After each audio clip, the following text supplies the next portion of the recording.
datang di channel ini lagi. Nah, kali ini kita akan membahas tentang abstrak. Bagaimana cara menuliskan abstrak dan kesalahan apa yang biasanya sering terjadi dalam penulisan abstrak.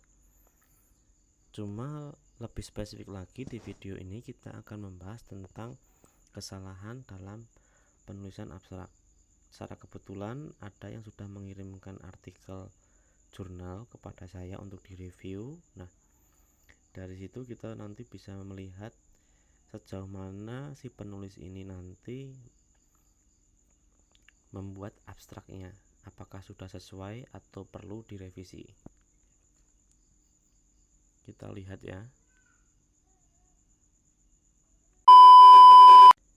Nah, ini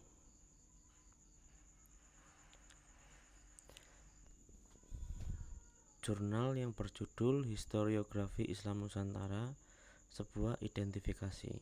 Ini ditulis oleh seorang sejarawan sekaligus seorang dosen sejarah di kampus negeri di Malang.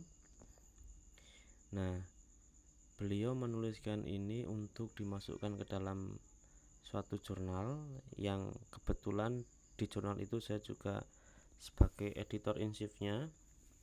Makanya yang bersangkutan meminta untuk melakukan review sebelum artikel ini apakah dinyatakan layak atau tidak untuk dipublikasikan. Nah, kita lihat di sini abstraknya ada dua, abstrak versi bahasa Inggris dan abstrak versi bahasa Indonesia. Keduanya sama, hanya berbeda bahasanya saja. Kenapa harus ada dua bahasa? Sebenarnya yang penting itu adalah abstrak bahasa Inggris. Ketika tulisan itu sudah berbahasa Inggris, ya abstraknya cukup bahasa Inggris aja, nggak usah bahasa Indonesia. Tapi kalau artikelnya dalam bentuk bahasa Indonesia, harus ada abstrak berbahasa Inggris. Kenapa? Karena memang bahasa Inggris itu sudah dianggap sebagai main language bagi masyarakat global, dan bahasa Inggris juga dianggap sebagai bahasa akademik, sehingga semua artikel atau semua jurnal-jurnal itu menggunakan abstrak dalam bentuk bahasa Inggris di negara manapun itu. Tapi kita nggak akan membahas kenapa bahasa Inggris menjadi seperti itu ya kuatnya, tapi kita akan membahas tentang abstraknya. Nah, yang akan kita bahas abstrak yang versi bahasa Indonesia saja. Ketika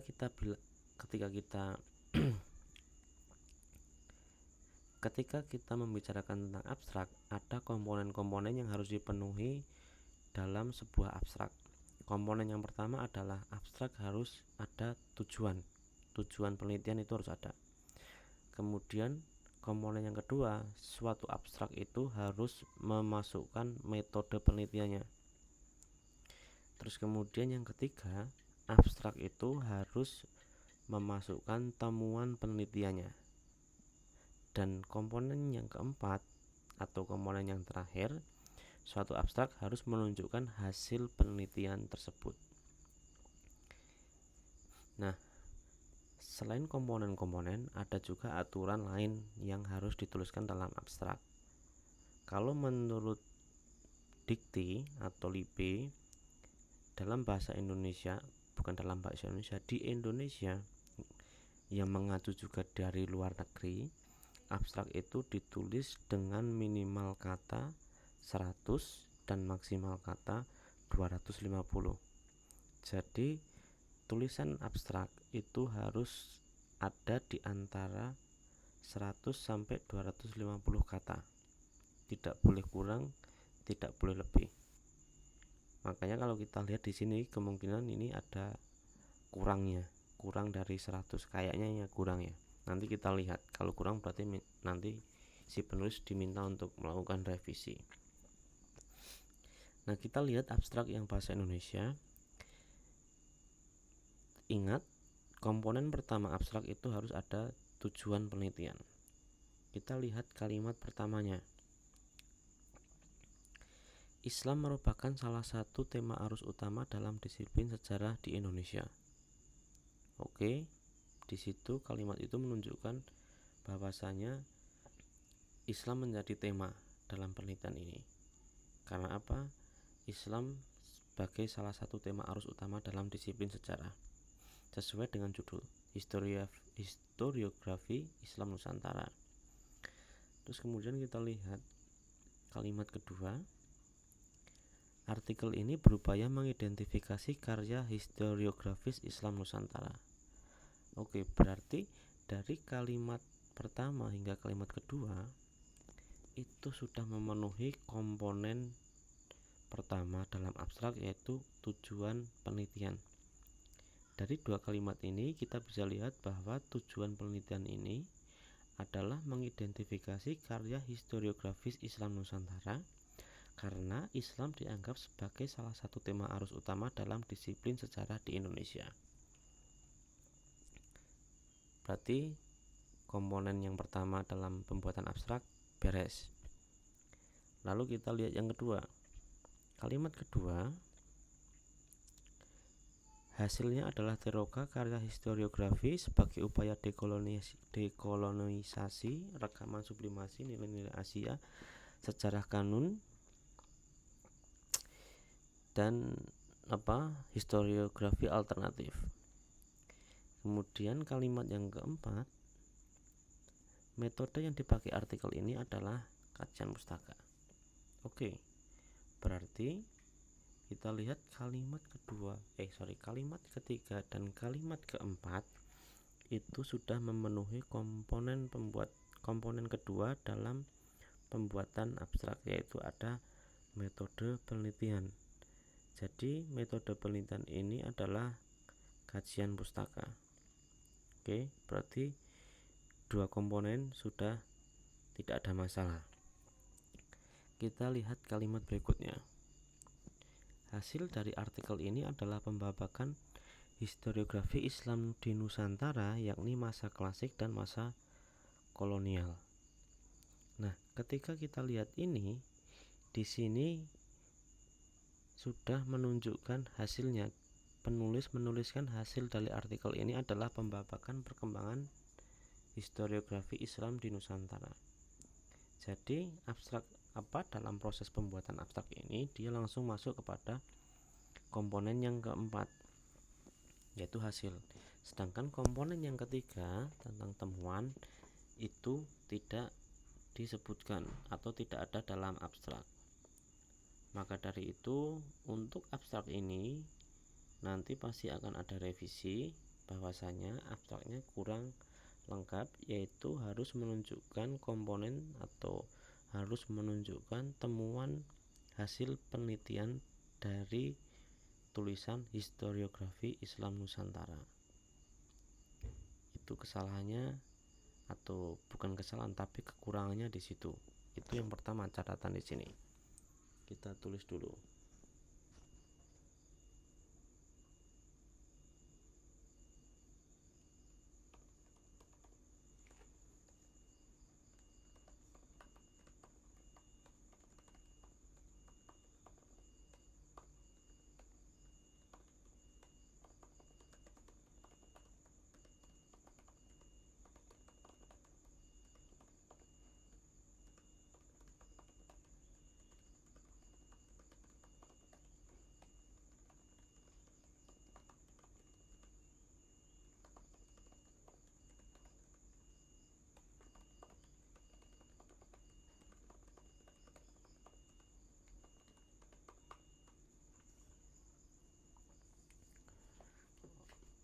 Oke, itu catatannya, sudah saya berikan catatan.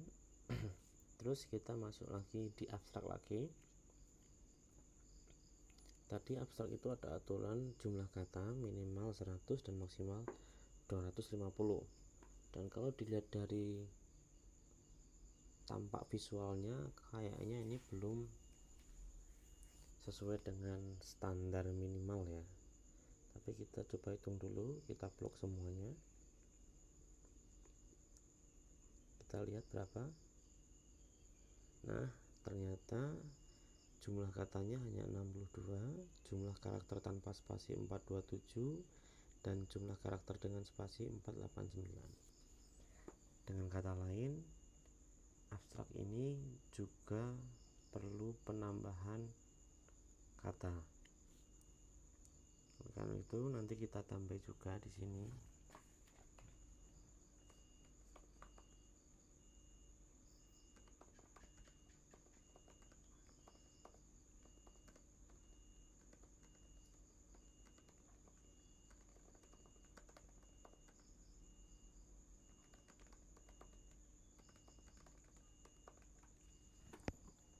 Oke, jadi itu masukan untuk penulisan abstraknya. Secara konten tadi hanya kurang masalah temuan hasil penelitian, temuan penelitian ya, bukan hasil penelitian, temuan penelitiannya.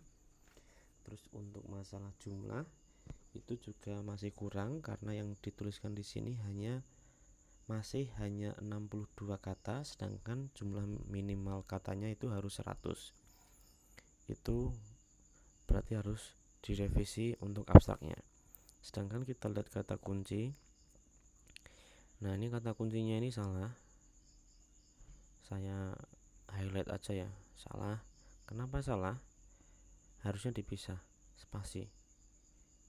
Kata kunci. Tapi kalau keywords dalam bahasa Inggris, ini keywordsnya belum ada. Keywords itu disambung KEYWORDS. Nah, terus kemudian kita lihat kata kuncinya historiografi, Islam Nusantara, identifikasi. Oke, sudah meliputi penelitian ya dengan temanya, jadi udah nggak ada masalah. Cuma kalau dalam jurnal itu pemisahannya bukan pakai koma tapi pakai titik koma. Ini saya benarkan langsung aja. Cuma masih banyak yang salah sebenarnya, masih banyak yang koma. Tapi kalau untuk jurnal yang baku itu adalah titik koma untuk membedakan bahwasanya antar kata itu berbeda sebagai keyword, bukan sebagai sebuah satuan yang berderetan. Jadi mungkin itu untuk masalah abstrak. Kalian harus memperhatikan komponen dalam pembuatan abstrak, sekaligus perhatikan juga jumlah kata yang tertera dalam abstrak kalian. Jangan sampai itu kurang dari 100 dan jangan sampai itu lebih dari 250. Jika kalian masih bingung, kita bisa diskusikan. Sampai jumpa.